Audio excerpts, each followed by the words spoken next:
Latex ialah sejenis koloid dan bukan larutan. Zarah getah tidak larut di dalam air, sebaliknya tersebar secara berasingan di dalam air. Okey, untuk latex ni getah asli lah, getah asli.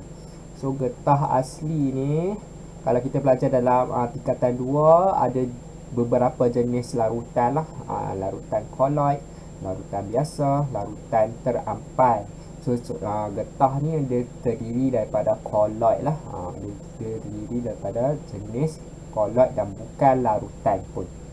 Okey. So latex merupakan cecair berwarna putih yang diperoleh daripada pokok getah apabila kulit pokok getah tu ditoreh. Getah asli terdapat di dalam latex dan merupakan sejenis polimer semula jadi yang dinamakan polyisoprena.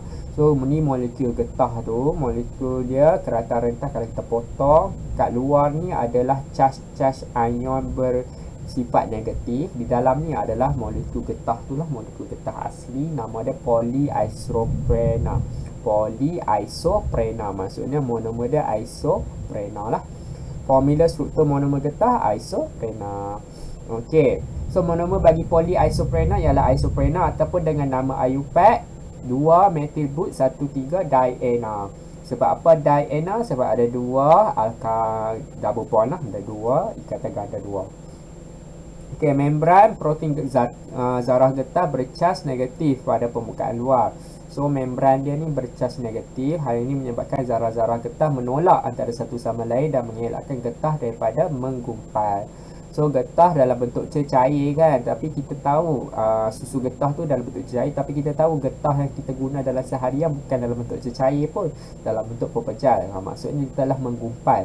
Tetapi getah yang dihasilkan daripada pokok asalnya dalam cecair. Sebab apa dia tidak menggumpal? Sebab dia ada charge negatif ni, yang dimana charge negatif ni akan menolak antara satu sama lain. Dia akan menolak lah sebab yang lain pun bercharge negatif juga. So bila dia menolak, molekul-molekul getah ni tidak dapat bersambung antara satu sama lain, maka dia tidak menggumpal lah. Okay, so ciri-ciri getah, dia lembut, pepejal putih lembut pada suhu bilik, kenyal dan anjal. Getah asli dapat diregang dan kembali kepada keadaan asal. Tidak tahan haba, suhu yang tinggi, getah asli akan menjadi lembut dan melekit. Okey, yang ni selalu kita nampak lah. Kalau kita bakar pemadam ke, pemadam getah tu dia akan jadi lembut dan melekit. Okey, penebat elektrik, getah asli tidak mengalirkan arus elektrik dan merupakan penebat elektrik yang baik. So selalunya kita nak balut wayar kita tu dengan penebat elektrik, kita guna getah lah. Mudah dioksidakan. Oksigen di udara akan bertindak balas dengan ikatan ganda dua antara karbon dan menyebabkan getah asli dioksidakan. So dalam polyisoprena ni pun ada double bond juga. So bila ada double bond, dia mudah dioksidakan. Bila mudah dioksidakan, maksudnya getah kita cepat rosak lah. Okay, mudah bertukar warna dan sebagainya. Reaktif kepada bahan kimia, mudah bertindak balas dengan asid, alkali atau pelarut organik. So getah tu dia bukannya lengai lah, dia bukan lengai sebab dia ada double bond tadi tu, dia ada ikatan ganda dua, menyebabkan dia boleh bertindak balas lah dengan asid, alkali ataupun pelarut organik sebab dia adalah sebatian karbon. So air memang tak bertindak balas lah, cuma dia akan bertindak balas dengan pelarut organik. Maka dia kalis air, getah asli tidak telak air. Okey, kita tengok proses penggumpalan latex. Macam mana latex susu getah menjadi pepejal. So yang pertama, membran protein yang bercas negatif menyebabkan zarah getah tertolak apabila mendekati antara satu sama lain, maka dia kekal dalam bentuk liquid lah, cair. Tetapi apabila dimasukkan ion hidrogen daripada asid lah, menetralkan charge negatif pada membran protein, maka ion hidrogen daripada asid dia dapat menetralkan charge negatif, maka molekul-molekul getah ni akan tertarik antara satu sama lain, berlanggar, maka membran tu pecah dan zarah-zarah getah berlanggar antara satu sama lain menyebabkan membran protein pecah dan dia ni menggumpal lah. Polimer-polimer getah yang dalam membran tu bergabung antara satu sama lain dan menyebabkan latex menggumpal. So asid yang kita gunakan adalah asid formik. Asid formik ataupun cuka getah lah, kita kenali sebagai cuka getah. Lalu kita akan guna asid yang lemah lah. Okey, penggumpalan boleh berlaku dengan memasukkan asid lemah ke dalam lateks atau secara semula jadi dengan membiarkan lateks terdedah kepada udara. So, kalau kita tak letak asid pun dia akan menggumpal secara semula jadi, cuma lambat lah. So, macam mana dia boleh menggumpal secara semula jadi? Sebab adanya bakteria lah yang berada di udara akan memasuki lateks dan merembeskan asid laktik yang akhirnya menyebabkan lateks menggumpal. Asid laktik ni terdapat dalam susu juga. Datang daripada bakteria tu. So asid laktik ni adalah asid lemah. Asid lemah sebab dia datang daripada sumber organik lah, sumber karbon. Okey. Menghalang penggumpalan lateks. So kalau kita nak kekalkan dalam bentuk cecair, so kita hanya perlu gantikan asid tu dengan larutan amonia alkali lemah lah. Alkali lemah. So, larutan alkali mengandungi ion hidroksida yang dapat menetralkan asid yang dihasilkan oleh bakteria. So, membran protein zarah getah kekal bercas negatif dan zarah getah akan kekal tertolak apabila mendekati antara satu sama lain. So, A. Okay, A. Kelaskan bahan-bahan yang berikut kepada bahan penggumpal lateks dan bahan anti gumpal lateks. So, asid formik adalah sejenis asid. So, dia penggumpal. Larutan amonia alkali dia anti gumpal, larutan barium hidroksida pun alkali dia anti gumpal, formaldehyde is acidic maka dia penggumpal, cuka pun acidic dia penggumpal. Okay, terangkan sebab penggumpalan lateks secara semula jadi mengambil masa lebih lama berbanding penambahan bahan penggumpal iaitu asid. So disebabkan semula jadi ni melibatkan bakteria. So bakteria ni dia bukannya boleh lajukan benda tindak balas sesuatu benda. Dia hanyalah macam kehidupan biasa. Maka tindak balas yang diambil sedikit lama lah untuk menghasilkan asid laktik tu. Sebab bakteria ni kecil satu. Dia kecil, so asid laktik yang dihasilkan pun bilangan dia sedikit lah. Bilangan dia sedikit. So nak menggumpalkan lateks ni dia memerlukan asid laktik yang banyak. So bakteria ni perlu reproduce. Dia perlu membiak dengan banyak supaya asid laktik yang terhasilkan pun lebih banyak. So penghasilan bakteria yang banyak untuk menghasilkan asid laktik banyak tu mengambil masa yang lebih lama lah. Okey, pemvulkanan getah. Okay, getah asli bersifat lembut dan mudah dioksidakan apabila terdedah kepada udara pada jangka masa yang lama sebab terdapatnya double bond itulah. Keadaan ini menyebabkan getah asli tidak dapat digunakan dalam keadaan atau aplikasi yang tertentu. Ciri-ciri getah asli dapat ditingkatkan dengan menjalankan proses pemvulkanan kepada getah asli. So proses pemvulkanan ni untuk meningkatkan lagi lah kekuatan getah tu.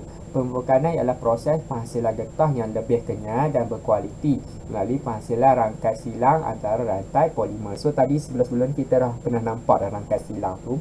Rangkai silang ni penting untuk meningkatkan kekuatan lah polimer kita tu.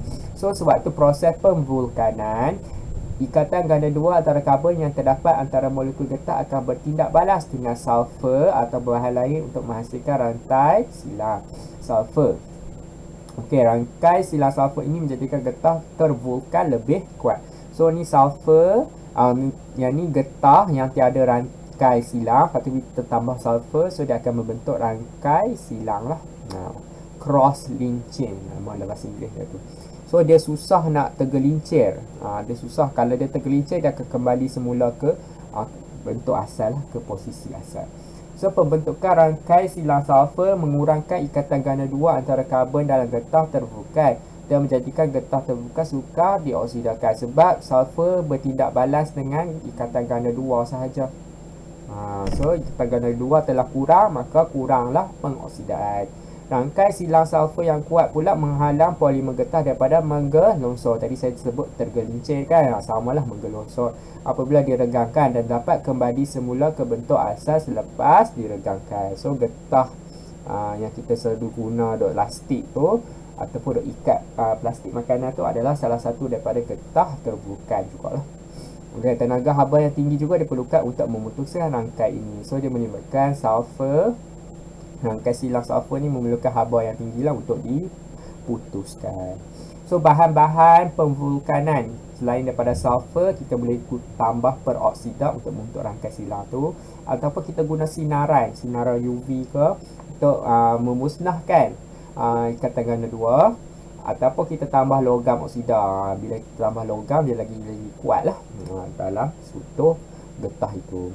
So kita tengok beza antara getah tak terbuka dengan getah terbuka sebelum diregangkan, sewaktu diregangkan, selepas diregangkan. So ni tak terbuka, tak ada cross link tu, tak ada rangkai silang, maka dia boleh intervene, dia boleh tercampur lah dia punya struktur getah tu. So dia tidak akan kembali kepada bentuk asal.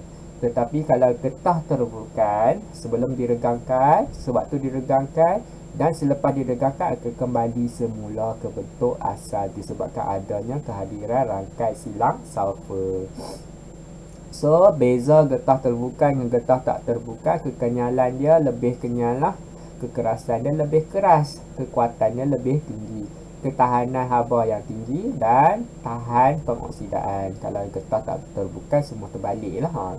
Bukannya getah tak terbuka ni tak ada usage kan, tak ada penggunaan dia, ada, cuma kita lebih banyak guna getah terbuka lah. Contohnya getah nak buat tayar kan, tayar kereta, kita akan guna getah terbuka. Okey, uji diri 4.2, namakan polimer bagi getah asli polyisoprena. Okey, kehadiran asid dalam lateks menyebabkan lateks menggumpal. Nyatakan fungsi asid dalam proses penggumpalan lateks. Meneutralkan charge negatif pada permukaan membran getah. Okey, huraikan proses penggumpalan lateks. Asid meneutralkan charge negatif pada permukaan membran getah. Membran getah ataupun zarah-zarah getah berlanggar antara satu sama lain dan pecah. Maka molekul-molekul getah bergabung, bercantum menjadi polimer dan lateks pun menggumpal. 3. Apakah kelebihan pemvulkanan menggunakan sinaran berbanding dengan proses pemvulkanan menggunakan sulfur? So dia kurang pencemaran lah. Guna sulfur ni ada pencemaran. Okay, so bila kita guna sinaran juga, kemungkinan ada orang yang alah dengan sulfur kan. Sulfur ni belerang lah. Kita tabur warna kuning tu untuk halau binatang-binatang yang berbahaya. So kita tabur belerang lah, iaitu sulfur. So ada orang mungkin alah sulfur.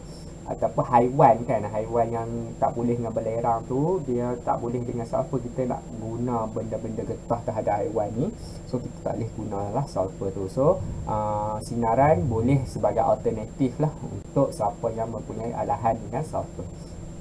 Banding bezakan getah terbuka dengan getah tak terbuka. So getah terbuka lebih kenyal, lebih kuat, tahan haba, lepas tu tahan pengoksidaan, kalis pengoksidaan ke, tahan pengoksidaan.